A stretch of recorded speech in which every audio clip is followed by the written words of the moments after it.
સંદેશ ન્યૂઝના અહેવાલ બાદ જસદણમાં તંત્ર જાગ્યું।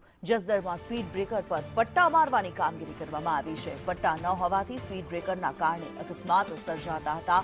બાઇક ચાલકને સ્પીડ બ્રેકર ન દેખાતા બાઇક ચાલક પટકાયો હતો। અકસ્માતના સીસીટીવી ફૂટેજ પણ સામે આવ્યા હતા। સ્પીડ બ્રેકર ન દેખાતા અકસ્માતમાં 2 લોકોના મોત નિપજ્યા હતા। સ્પીડ બ્રેકર પર પટ્ટા લગાવવા સ્થાનિકોની માંગ હતી અને હવે આ કામગીરી કરવામાં આવી રહી છે। જસદણથી આટકોટનો જે રોડ છે ત્યાં સ્પીડ બ્રેકર પર રોડ પર પટ્ટા મારવામાં આવ્યા છે।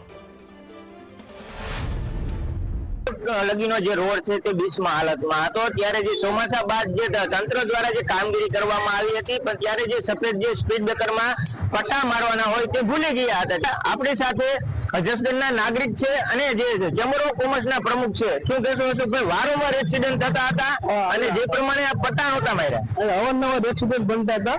રિફ્લેક્શનનું નવું રોડનું કામ થઈ ગયું પણ પટ્ટા મારવા જતા ઓથોરિટી ભૂલી ગયા હતા।